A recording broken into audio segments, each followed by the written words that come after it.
Bismillahirrahmanirrahim. This is the first part of our sixth lecture on Descriptive Statistics and Islamic Approach. It deals with what is called the demographic transition, that is, changes in patterns of childbearing.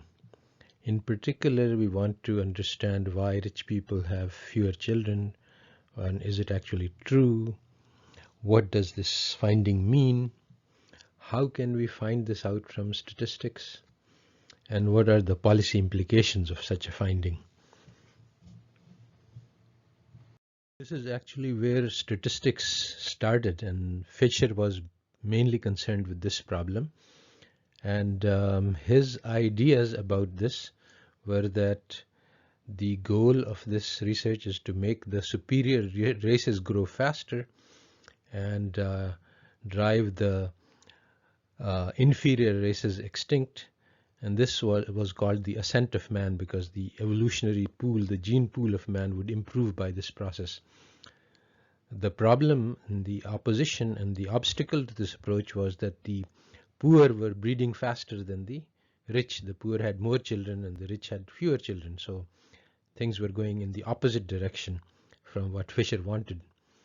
So there were many solutions: the policy solution of sterilizing them or killing the poor or spread disease among the poor. This was called negative eugenics. Having more children, making the rich people have more children, making actually the superior people who were automatically rich. So in fact, on a personal note, Fisher had 6 children in order to improve the race. That's called positive eugenics. And the fundamental thinking is that wealth or class is a marker of genetic superiority. And the goal of our lecture is to study this idea in greater detail. In this lecture, we'll look at the HIES data set, Household Income and Expenditure Survey. This is a random sample of 15,509 households from all over Pakistan. The idea of random sampling is due to Fisher, and it's one of his great contributions to statistics. If you choose a sample randomly from the population, then the random sample picks up all aspects, and basically it's a picture of the whole population. But actually choosing a random sample is extremely difficult, because the basic condition is that every single person in the population should have an exactly equal chance of being included in the sample. This is very hard to do, because you need to make up a list of all of the names of all of the people and then use a randomization method which gives all of them equal chance. It's not possible. So there are various techniques we use to move from random sample to something which is called a probability sample, in which you don't give everyone an equal chance, but you give everyone a chance which can be calculated. This is called a probability sample. These are advanced techniques which we won't discuss in this course. The main issue which no one seems to have noticed is that our computational capabilities have increased dramatically since the time of Fisher. At this time, we have analyzing a data set which is 15,509 people, and we have the it's not people, it's households, and we have the total expenditure of the household and the household size. These are the two points, two variables. So if we want to do a Fisherian analysis of this data, we need to calculate 5 numbers. This is the sum of all of the heights, sum of all of the household sizes, sum of all of the expenditures, the sums of the squares of both of these things, and the product of the size and expenditure. These are the 5 numbers that we need to compute. Now just imagine calculating these 5 numbers by hand. It's many man days of work would be required to take this, to do these calculations. And it was the genius of Fisher to realize that if the data is assumed to be normal, then these 5 numbers actually summarize the data, and that's all you need. You don't need the whole data set. Even though this data set is not actually normal, what one does in a Fisherian analysis is try to find some transformation which makes it normal. But all of these Fisherian style analysis make an arbitrary assumption. There is an actual finite population distribution, and this is replaced by an imaginary theoretical distribution. And the only point of this is that it makes computational possible. Today one can calculate the Fisherian numbers with one click, but one can actually calculate the true data distribution, the actual data distribution, which it was not possible to do for Fisher. And once you calculate it, you realize that the Fisherian assumption is false. So we want to compare what Fisher could do with what we can do. We can calculate what Fisher wants to calculate for this data with just one click. But much more than that, we don't need to assume a theoretical distribution because we can actually compute the exact distribution. So the whole purpose of statistics, according to Fisher, was to reduce the data. But today we just don't need to reduce the data. We can just deal with all of it. Once we calculate the actual data distribution, we will find that it doesn't belong to any of the theoretical populations that have been studied extensively for more than 50 years, close to 100 years now, without any, because this will be the exact distribution which we calculate from the data itself, and it will just be a set of numbers, a picture, but it has no name because it doesn't belong to any of the standard theoretical mathematical families. The starting point of a Fisherian analysis for this data set would be to assume that the data is bivariate normal. In fact, this data is very far from bivariate normal, but in the Fisherian times it was not possible to actually do the calculations to show that this data is not normal. Once you make that assumption, then the goal becomes to compute the sufficient statistics according to Fisher, which are these 5 numbers: the means of both the variables, the standard deviations of both the variables, and the correlations between the two. And the correlations here come out to be 25%. This shows that the household size is positively correlated with the expenditure. So more expenditure means bigger household. The 25% is a low amount of correlation, but it doesn't support the main thesis that we are looking at, that more wealth means fewer children. That should show a negative correlation if that was so. Instead of a Fisherian analysis, we propose to do a direct analysis. That is the hallmark of real statistics. We just look at the data without any assumptions. So here is a histogram of the data which we can produce with one click in Excel. This was simply impossible at the time of Fisher. Rather, it would take a huge amount of labor.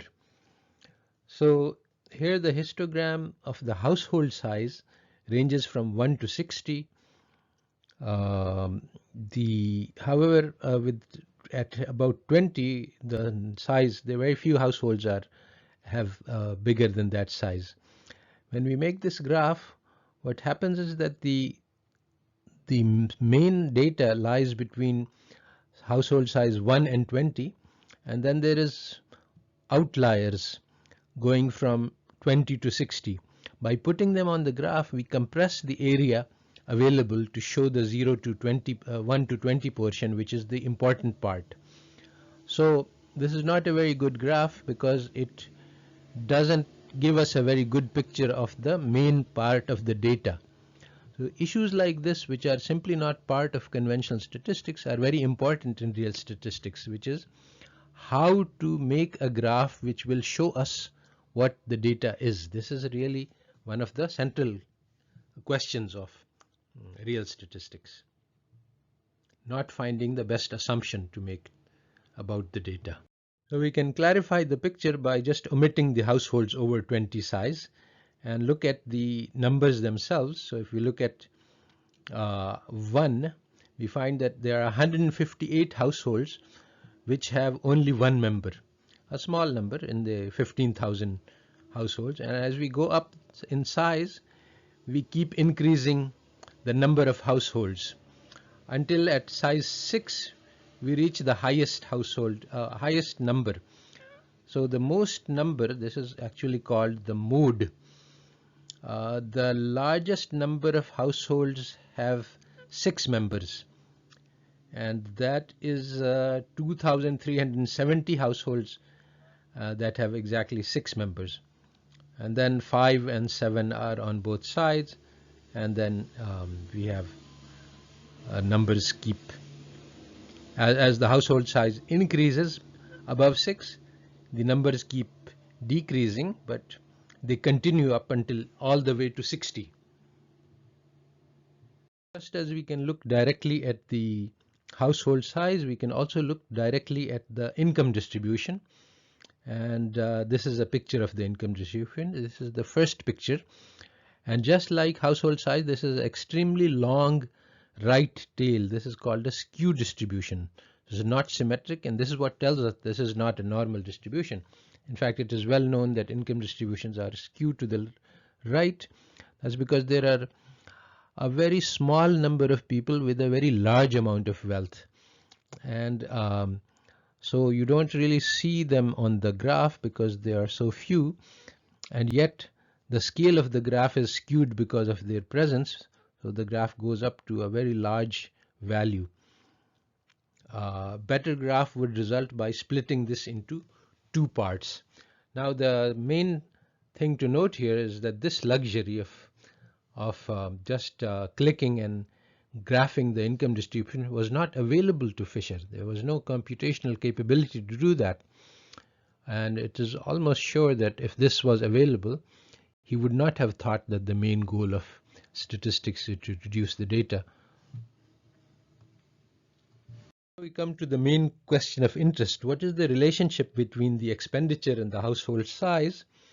And this picture just plots the two, one against the other, the household size on one axis and the total expenditure on the other axis. So this is a big mess. This is not a very good plot.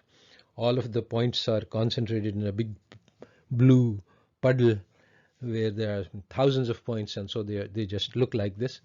One would learn how to make better graphs later, but this is just to show that this picture doesn't seem to show anything like what we were looking for. What we wanted to see is that as the total expenditure goes up, the household size goes down, in the sense that the wealthy households should have fewer children.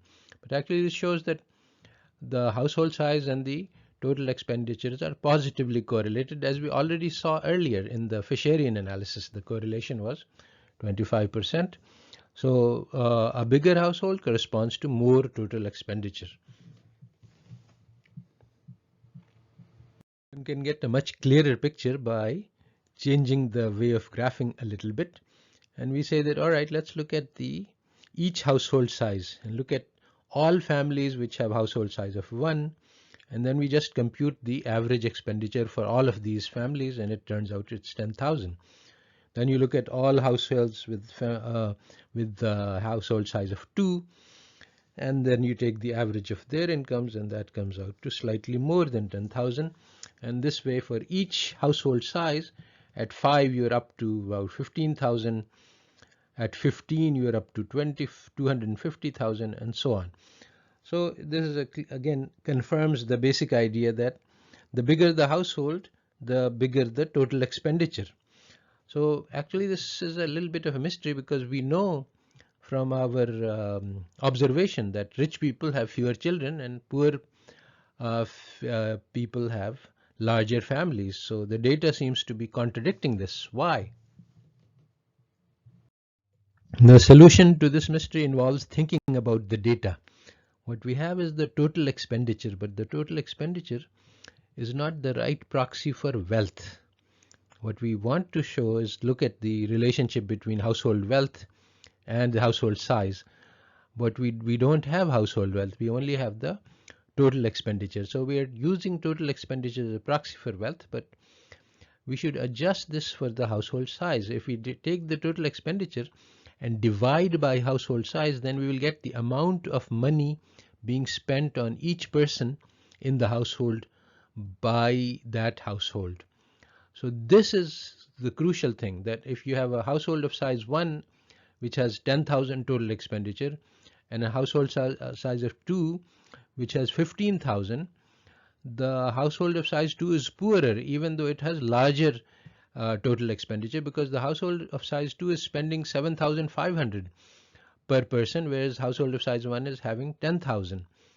So this failure to divide by the size, failure to look at per capita, is what makes the result wrong, and that's why we are getting the opposite result from what our observation, experience and intuition tells us.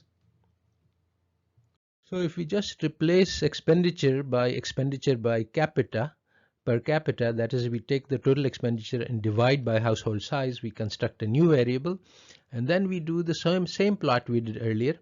We look at household size 1 and look at the per capita expenditure, look at households of size 2 and look at the per capita expenditure.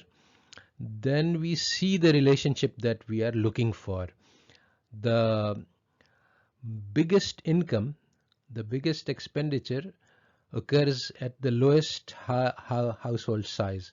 When you have household of size 1, you have average expenditure of more than 100,000. For households of size 2, you have 60,000 per person. So now the household wealth is decreasing and the number of people in the household is increasing. And this pattern continues up until about 5, 6, 7, 8, 9. But basically, after about 7, 8, the size, the expenditure stabilizes. Now, as you get more and as you get bigger and bigger households, the expenditure doesn't keep going down; it just flattens out. So basically, the pattern of increasing wealth reduces household is good at low level numbers but not at high numbers. And thinking of the amount of expenditure per capita as a proxy for wealth, we see that the household size does decline as the income goes up. So we've seen that direct examination of the data gives us a lot of information without imposing any statistical assumptions. But this direct examination is possible for us only because of very advanced computational capabilities. We can look at the data in a large number of different ways, which was simply impossible for Fisher. So Fisher did the best that was possible at his time. By imposing assumptions, he could reduce data to 5 numbers and then analyze them by using the theory to analyze instead of the actual data. People asked Fisher how you would analyze, how do you know your theoretical assumptions are false, and he dodged this question by saying that the applied people would know which distribution applies. The problem is that today it is possible to do the calculations that it was impossible for Fisher to do, but there is this psychological phenomena called learned helplessness. If a prisoner is placed inside a cage and he learns that the cage door is locked, he learns not to look for not to try to get out. So once you unlock the door, but he never tries to get out. So today the door to those calculations which were not possible is now possible, but we are not making those calculations because we've learned not to do them. We've learned to do without them. And this is the great challenge, that to throw out the whole structure of statistics built for a century on Fisherian foundations and rebuild statistics on new foundations.